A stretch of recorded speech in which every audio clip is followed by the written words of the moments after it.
Hello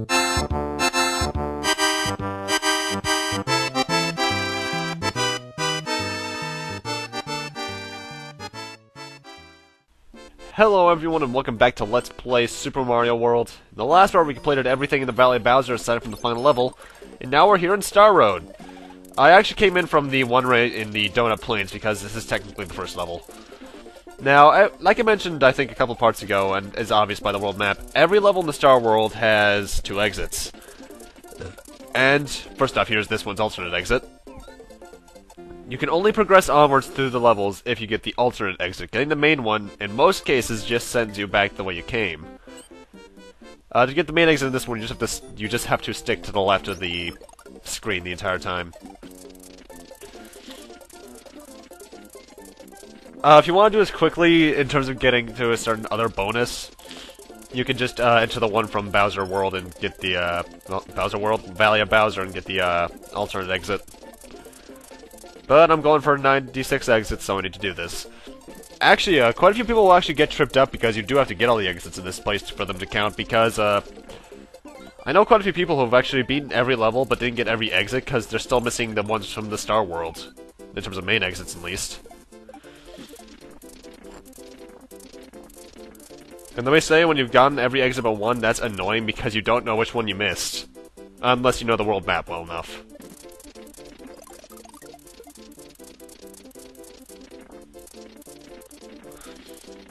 And that's a red Yoshi egg. The Star World levels actually have a special bonus in them. Colored Yoshi eggs. They hatch a baby Yoshi of that color.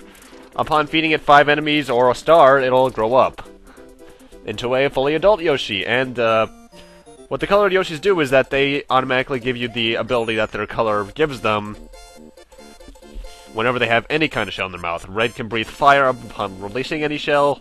Yellow can do the foot stomp with any shell in its mouth, and blue can fly with any shell in its mouth.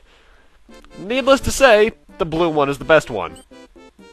Which is why I ditched my Yoshi off-screen so I can get it in this level. Because there it is. And oh my god, it's beautiful. This entire underwater level, it's pretty good for getting lives, actually. I still think the, Vanilla Secret is better. Was it the Vanilla Secret? It was one of the vanilla levels, the one I live grinded to 99 in earlier on. And that's a fully grown blue Yoshi! I love you. In the Game Boy Advanced version, they changed it a bit, because to get the colored Yoshis, you have to actually go into the levels that are found in should you lose them. But in the Game Boy Advanced version, they changed it so that they would appear in the Yoshi blocks after hatching them the first time. Well, hatching and growing them up, and I think clearing a level with them, even. And one will randomly appear from the Yoshi block, to the point where getting a green Yoshi is rather rare. Anyway, this pipe here leads to the main exit.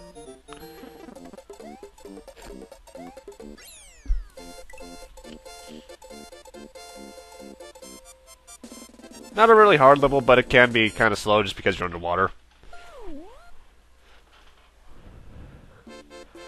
But as for the alternate exit, you have to go underneath the area.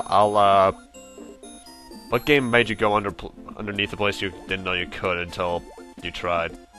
There's one game that did that, but I can't remember what it was. Huh.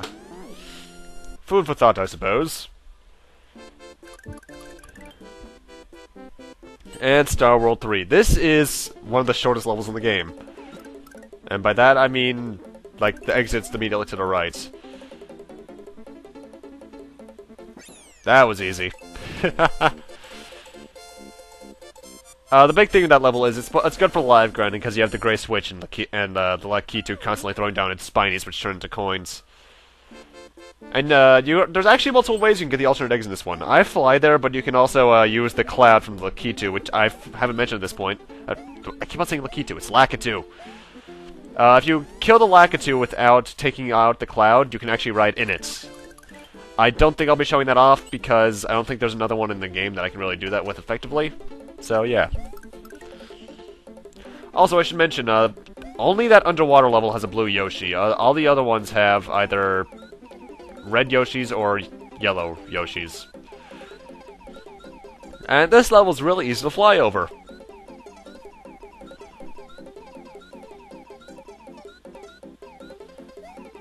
The alternate exit in this one is actually kind of tricky. It's if you don't have the blue Yoshi in a shell, it's very similar to certain levels in the Crash Bandicoot series, actually.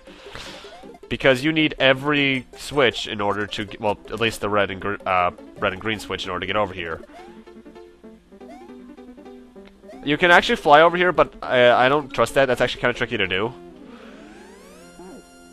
So that was the alternate exit, which leads us to Star World of Bowser. But let's head back in there and get the alternate exit. Pretty much now we just head all the way to the right. Main exit, not alternate exit. I do that a lot, don't I? Well, mind you, technically speaking, in terms of the way it works, these are the alternate exits because the alternate exits are the ones you need to progress, but... Ooh, that's a rare one.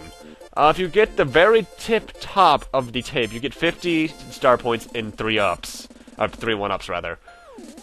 I'll admit, that is the first time I've ever done that in my life, and I've been playing this game for over 15 years. I'm glad I got that on camera. I mean, I'd heard you could do that, but I've never actually seen it myself. I only thought that, you could get 40, but I just proved myself wrong! But anyway, time for the final Star World level. Or Star Road level. Star World 5! No, I was originally going to make Die Hard jokes of all these level names, but, I plain forgot to, honestly. And I was actually wrong earlier. This is the Crash Bandicoot-like level where you need all the switches pressed. To get to the alternate exit, you can either fly with Yoshi or fly with the cape. Needless to say, in this case, the Yoshi is much more reliable because doing this with the cape is kind of hard. Though I think it's impossible to take Yoshi beyond this point, so I am sorry, my friend. And I decided to take the hard way around for some reason.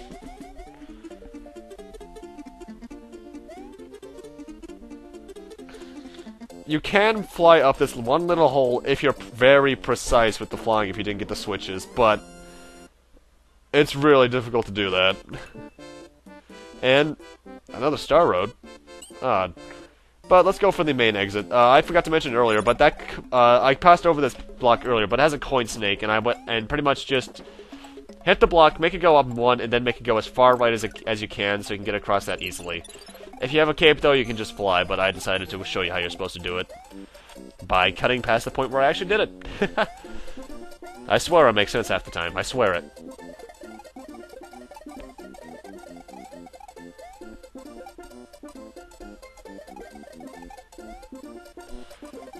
The rest of this level, though, isn't that hard. There's a very infamous moment on YouTube of someone falling down right in front of this goalpost, by the way.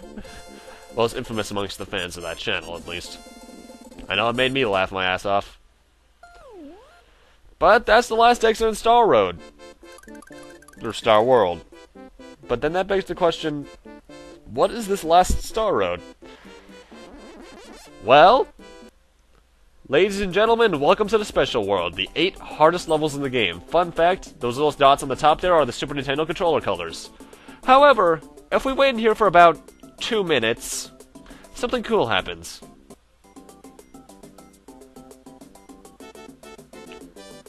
We get a rather awesome remix of the main Mario theme from Mario 1. And I think this would actually be a version later reused in Super Mario Bros. Deluxe. I think. It's been forever since I played that, though. Nice little Easter egg there. I'm pretty sure that was found completely on accident, though. So let's check out Gnarly. If I can remember when I entered the level.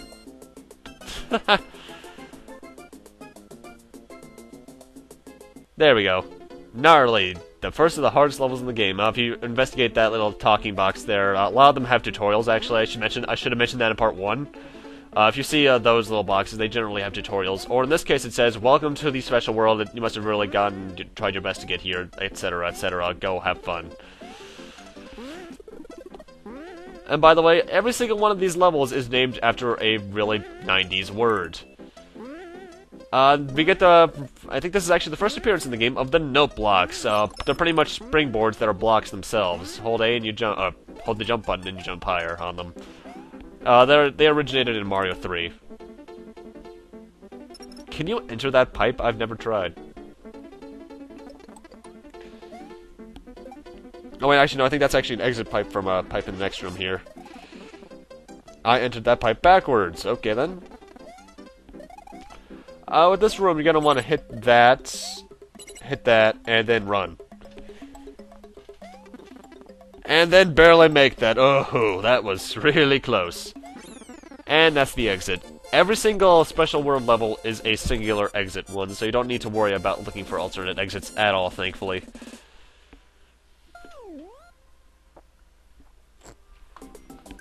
And time for the worst level in the game. Tubular, man! Remember how I mentioned you're probably gonna hate the P-Balloon later on? This level is why. Everyone considers this the hardest level in the game, for good reason.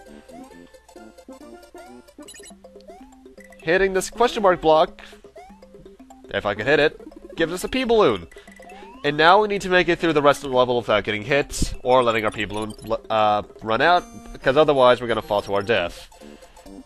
I do think if you have a cape, you can get past this level with it, but I don't like doing that, and I died. Okay, so that's death number 1 or 2. How many times have I died on screen in this playthrough? I don't think much at all.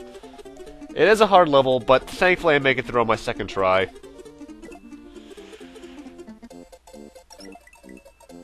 It's important to know, just try and dodge as much as you can while still heading to the right. And you should make it through just fine. And that's the hardest level in the game over with. Booyah!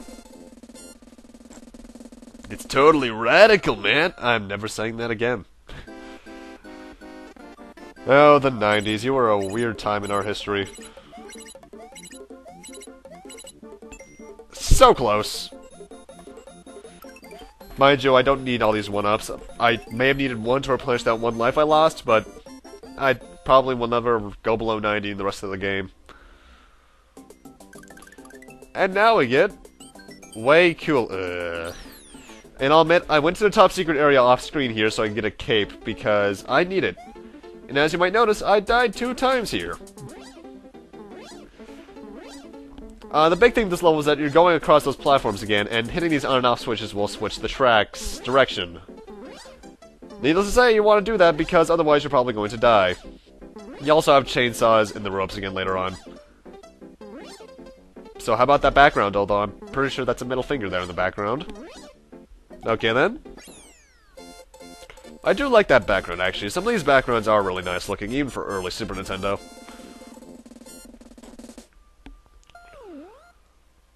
But with that, in another quick trip to the blue Yoshi. Well, actually no, I went for a green one. That's right. Well, next part I'll have a blue one, I can tell you that much. Next, I'm gonna need to end this part off here. Thank you guys for watching, rate, comment, subscribe, all that kind of stuff. And next time on Let's Play Super Mario World, we'll be doing awesome, and probably the rest of the special world, seeing what we can find there and what we get for doing all this in the process. See you guys then.